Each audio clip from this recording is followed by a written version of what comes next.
Welcome to Preacher in the Hat. I'm Steve Longenecker, the Preacher in the Hat. To my right is Derek, my son Derek. He switched it up. To my left is Eric Longenecker. They never go. Who's doing first. some kind of thing with his cap. And behind the mic, almost as it were, is the important and competent Mr. Christopher Sumter. Cut. And we are at Preacher in the Hat, beginning as of last week, we began with our focus on fathers. And we had a time together when we talked about the return of the fathers. Return of the dads. Return of the fathers. I kind of like that dads. Theme. I kind of came up there. Yeah, pretty cool. One thing we looked at last week was the return of awareness of the value of a father. And goes beyond all four of us, our fathers. And it goes beyond being an effective father, goes beyond being silly. But right now, that's kind of how we started off this one. But anyhow, the return of the fathers, the value of a father. And we talked a little bit about the $154 billion man, which comes from a government report about the direct and indirect cost from the government for fatherless homes, the ways they have to subsidize fatherless homes. And so anyhow, we know that the value of a father, the return of a father is not just a focus upon their ability to give money and do child support, as important as that is, but also to be engaged. So the return, maybe I'll say the return of the engaged father. How about that? We could do that too. I think it was really just a witty episode title.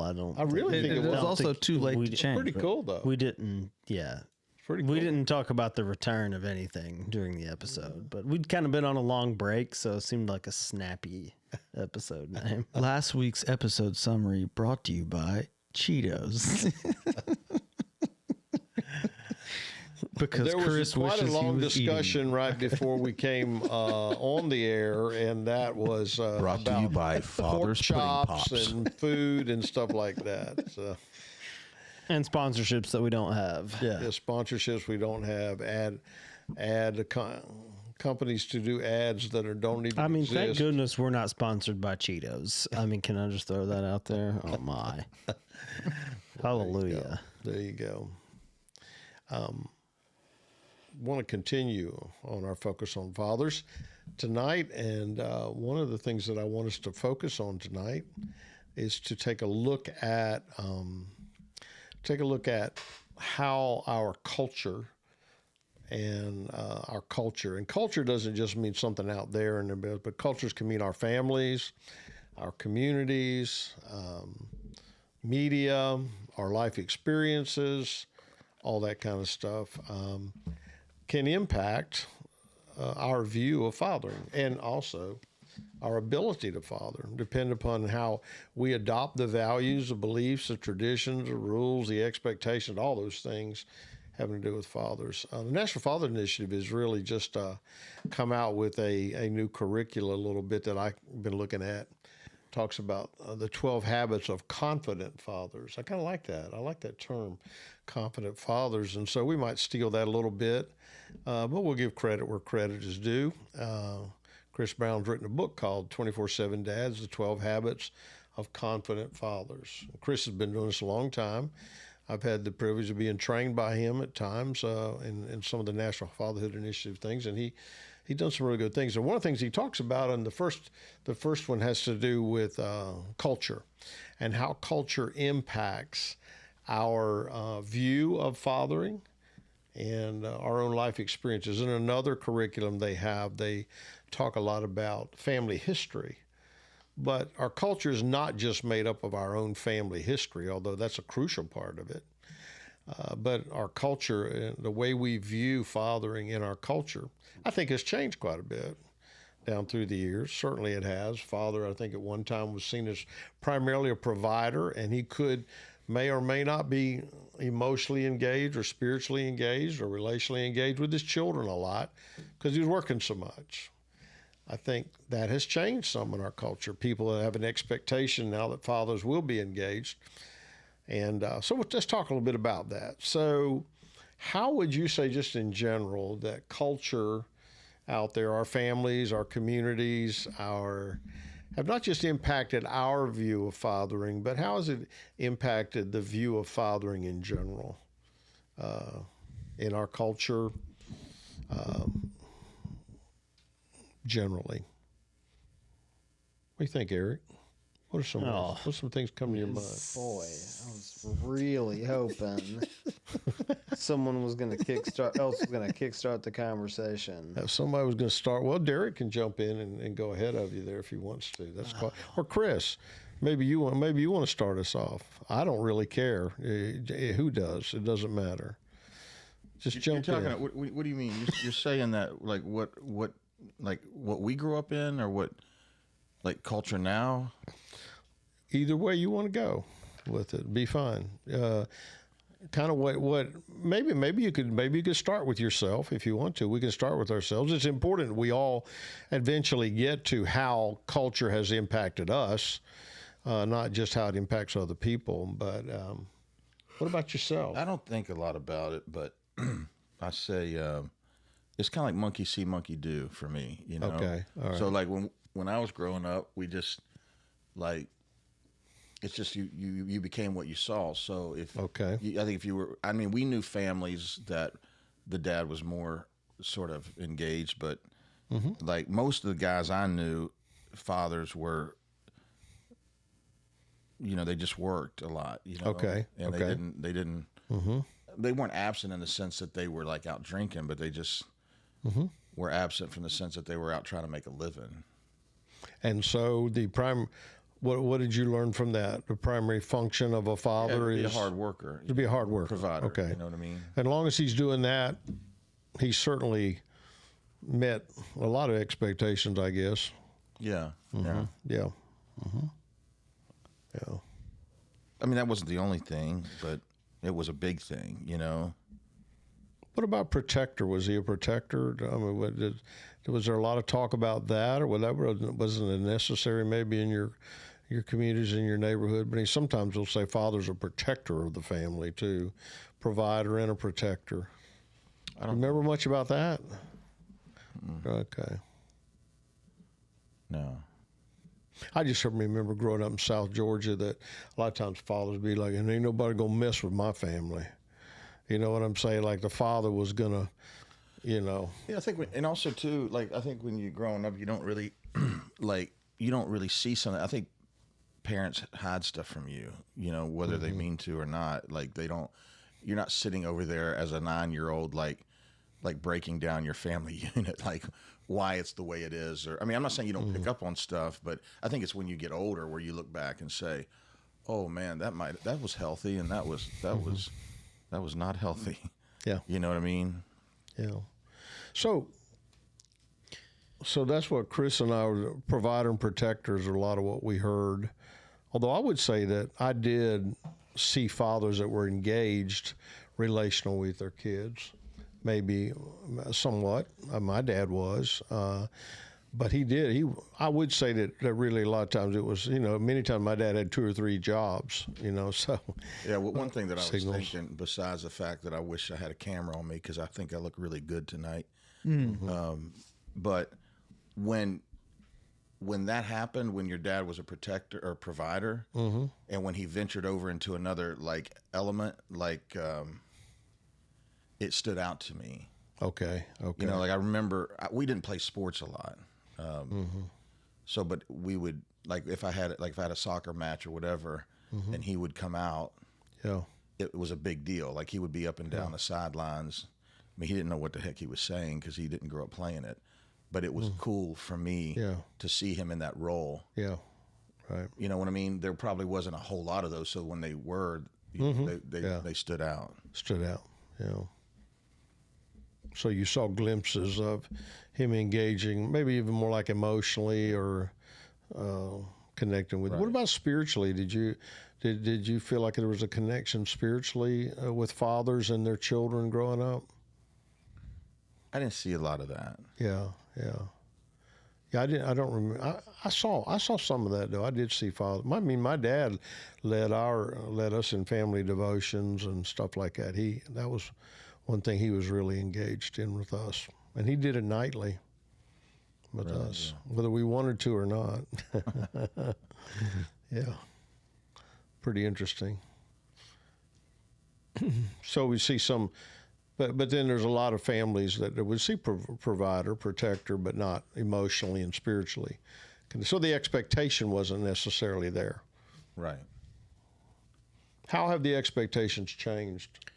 I don't know if the expectations have changed necessarily, but maybe the opportunities have changed. I mean, there's even just from probably even just in the last 15, 20 years, there's probably more 40-hour-a-week jobs than there ever have been in the past, like for dads to fill, as opposed to, 55. Yeah, if you don't come in on Saturday, don't bother coming in on Sunday. Right. Yeah. Yeah. 65 hours a week in the mines or, whatever, like, that's not that some people aren't having to do some of that sort of thing, but there's a whole lot more opportunity for dads to be engaged. So like the job that I work, it doesn't mean that I never have anything going on late, but I'm home every evening for dinner. It's never really in question, unless there's special circumstances arise where occasionally not, but and so that's an opportunity afforded to me to where I can do more things. Yeah, but to me it's not a knock if you have to do more, if you're going to work 7, if you're going to be gone by 7 and home at 7:30 and you're to provide for your family, your kids are still going to be excited that you're there to put them in bed. It's like they have a unique understanding. It's almost like when the reason is just and you're doing it something for them. It doesn't mean that your kids don't want to see you more, but that kind of thing is still like, if you got to do that, I think then that's what you need to do as a dad. But like for me, the way it's changed is there's more opportunity. That's good. To not have to do that sort of thing. I got 2 days a week that I work from home. So I only actually leave the home to work 3 days a week. So that's different for them. So that means 2 days a week I'm picking up, well, not always, but 2 days a week I might be picking up my kid from school. When we were growing up, if a dude showed up in the line to kids at school, like, Billy lost his job down there. Right. Yeah, I know. Yeah. That's true. Like it wasn't. It never happened. It would never happen. But ever. I drop them off every day. Yeah. So, and it's great to be able to do that. And it honestly, school honestly works out for me. School gets me to work earlier than the kids not having school. So I actually like dropping them off at school, but I even get to me feel like a loser. To do pickup, but it's different. Yeah. So when I work from home, I can go leave for 20 minutes to go pick him up from school and then go sit back down and keep working. So it's, there's a lot more opportunity. You're really tapping into something, Eric. I hadn't really thought so much about the change in the job situation. That really has changed expectations or even opportunity. I like the way you said that. They said years ago, like, for example, the Industrial Revolution, when people left the farm in America and went into the cities to work in factories, when dads did, there was a revolution of how the fathers related to the children, because when you lived on a farm and you lived out in that area, you were with your kids all day long, just about, especially during the summer and so forth, and even because you were at the around the home base, you know, even though you were working hard and you might be milking cows or you might be out in the fields, you might be doing this, you had interaction with the children because they were often helping you on the farm. So now you're talking about it's almost like a reverse of the Industrial Revolution where it separated fathers from their children. Some of these jobs now are actually making it more accessible. The jobs are more accessible for you to be connecting with your children, to do the things like drop them off at school and that kind of thing. That's an excellent point. And so in that way, our culture has changed, Yeah. at least for some people. And you're home more to spank them when they need it. You know? True that. True that. Say amen to that. Amen to that. That's a word. Yeah. Yeah. Not really. So that is how No, it's not. that is how, but it's good for fathers, especially if you're a confident father. It is for you to take a look at what's my reality in terms of work, what's my reality in terms of being a provider and a protector, and how does that impact the time I spend doing that? How does that impact, and the way I make that money, the way I am there, how does that impact my expectations of what kind of father I am, or should be, or can be, that kind of thing. So, yeah, the more opportunity you have to spend time with your kids, the more likely you are to connect with them. That's brilliant. Did y'all get that? Did you get that down? I got Write that down. Put that. The more on. opportunities you have to screw up. Yeah, that's right. That's right. It's a joke. I mean, it isn't. So, but it is. what are some ways that? What are some ways we could talk about some positive ways? That was a positive way that changes in our cultural work situations. Derek, do you find the same way that you perhaps have good opportunity to do that kind of stuff with work? with your Yeah. kids? I think some of it too, and I'm not trying to get all political on you boys here. I don't know what that might part of rise culture, inside though. of Chris, but it is more opportunity, but there is also more. It is of more necessity for fathers to be involved, and I'm not just talking about modeling a good, like, you know, balancing parenthood. I'm talking about like. It's becoming increasingly harder to not have a dual income household. Yeah, that's right. And so, you know, where back in the day, it was like, oh, like you spent most of the time with mom because dad's whole thing was the job and, you know, and work and all that stuff or whatever. I ain't making my woman work. Yeah. Yeah. You hear me? Yeah. And then, you know, and traditionally speaking, the woman was, her job was the home and, you know, children and all that stuff, whatever.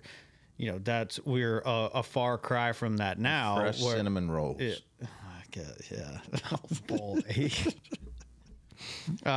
But we're a far cry from that now where, you know, each mom and dad, if in two-parent homes, in a lot of cases, moms and dads are working outside of the home the same amount of hours. And so you don't have as much, at least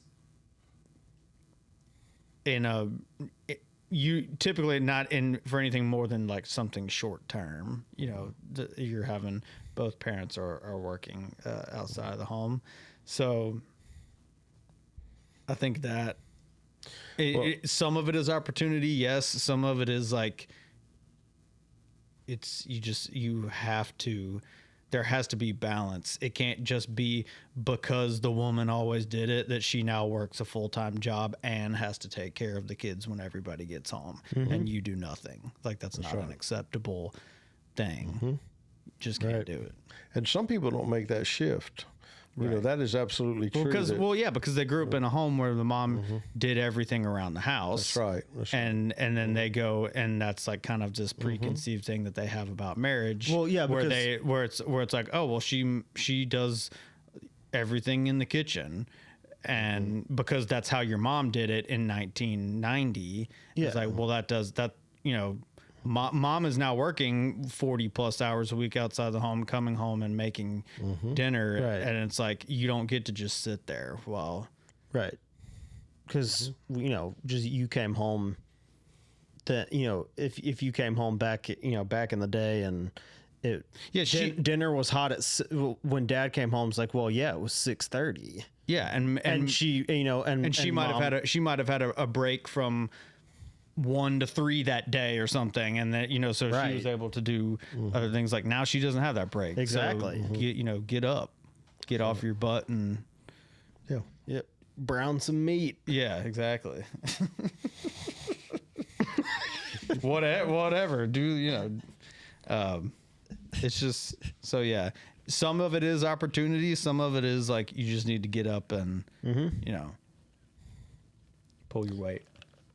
So sometimes our history, what we grew up with in our families and communities and so forth, and can be helpful in that it demonstrates to us the way to get it done with new opportunities and new challenges. You know, it's not just opportunity, it's challenge.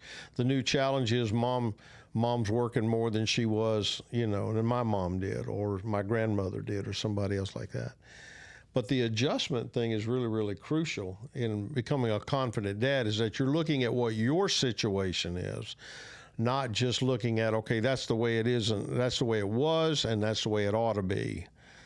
You know, so I need to, you know, I can't do that. I can't pick up the kids. I can't do that. I can't, you know, I don't need to be in line. I don't need to be doing that. I don't need to be all those kind of things, because that ain't what a man does. The adjustment for a father has to be according to how the cultural things do change.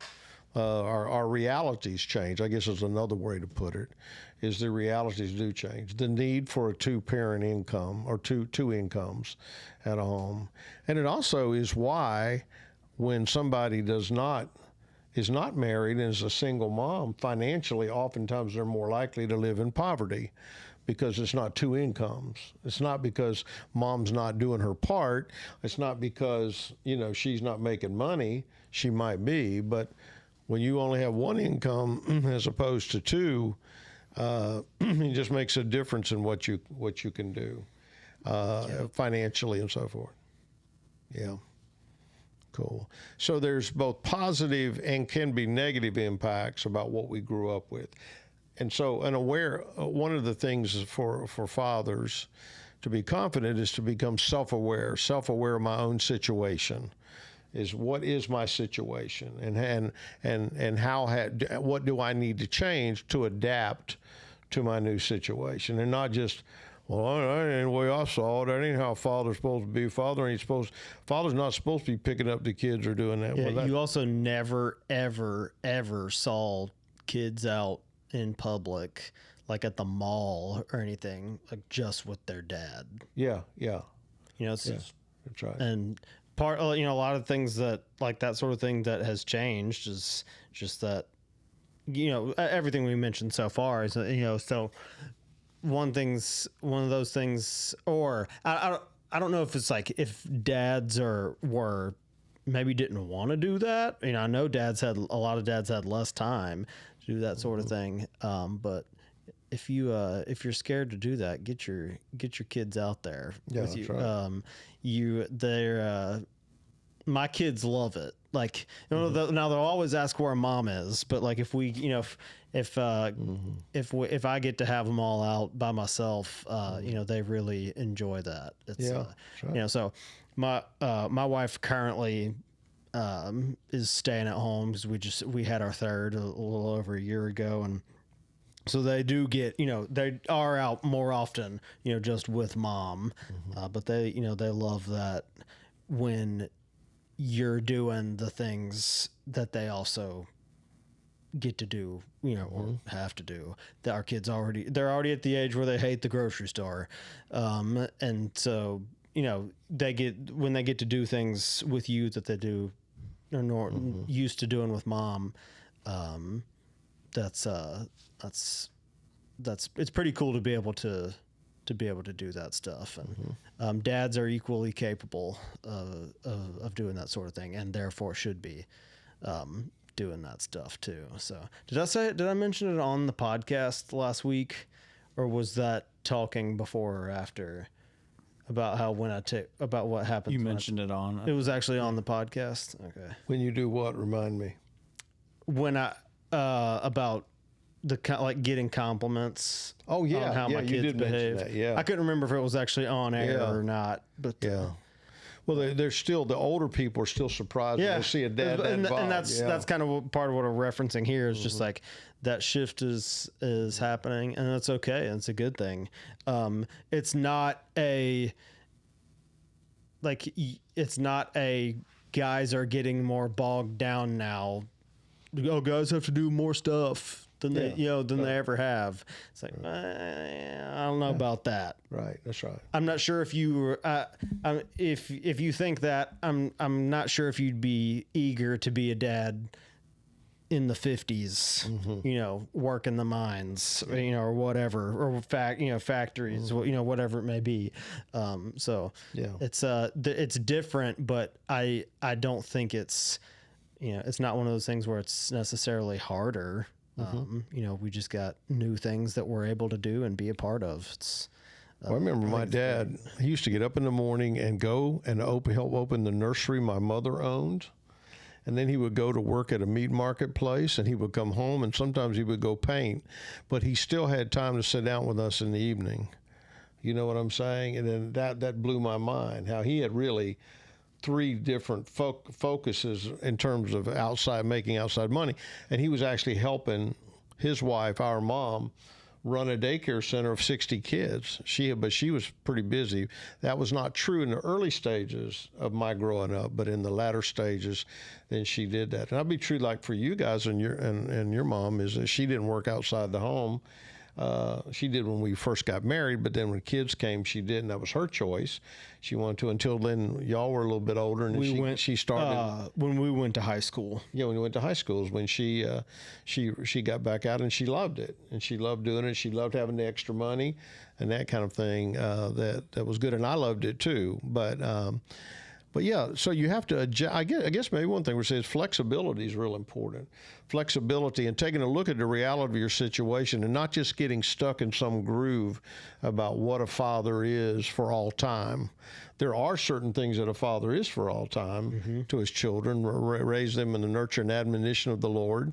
Don't provoke your children to anger. Those are things that are fathers of all times. But in terms of how you engage and when you engage, and that can change from culture to culture, from even generation to generation, it can change. And if we're able to do that, it'll make us more confident as a father that we're doing our part in an effective way, and not just get stuck in, well, that's the way it's always been, and if anything changes, I'll let you know. Confident fathers, then, one of the things that we do, an effective father, is you become self-aware and you become other-aware of what your situation is, and you adapt and adjust. It's a very crucial step, I think, in becoming a good father. And when you learn that you can do that, and you don't think that my role as a father is only to do certain things, and this is all fathers. So a father now realizes that he too can be a nurturer. I would finish with this for this episode. For many years, I think fathers, because they were gone so much, and we live in a culture now where a lot of fathers are gone. The idea is that mom was always the nurturer. But it's interesting that the scriptures say, fathers, don't provoke your children to anger, but bring them up in the nurture and admonition of the Lord. Now, that gives the idea that you're nurturing them spiritually, emotionally, relationally as well. And that is a crucial part. But for many years, our culture said that dads didn't really know how to relate to children. All they knew was to provide with children. And I think that became dangerous in our culture, because then for many years, if you're not taking the kids out, if you're not doing this, many fathers sometimes say, well, I don't even know what to do with a kid. Or if you don't learn how to change diapers, then you don't know, I don't know what to do with the kid. Here, give him to mom, that kind of thing. And so what we do is we delegate, or we abdicate our responsibility to be a nurturer. And one thing that I have learned is that the role of nurturer is not just for mom. The role of nurturer is also for dad. as well. We share that role. It's not that she has it, I don't, or that I'm a provider and she's not. It's that we begin to share these roles in parenting. So there's parenting skills that fathers can take on, and that would make us a more confident, I think, and more effective father. Certainly works in many Do you think cases. do you think as men we have a less likely chance of being a nurturer just because of our DNA? I don't know that God created us that way. Right. I mean, like you in the Garden of Eden, you look at, he was nurturing the animals and take care of the animals just like Eve was. I mean, it wasn't like, okay, you know, that's all Adam's job and Eve can't participate, or vice versa. I think maybe that's one thing in our culture we get taught is there are differences between men and women. I think women,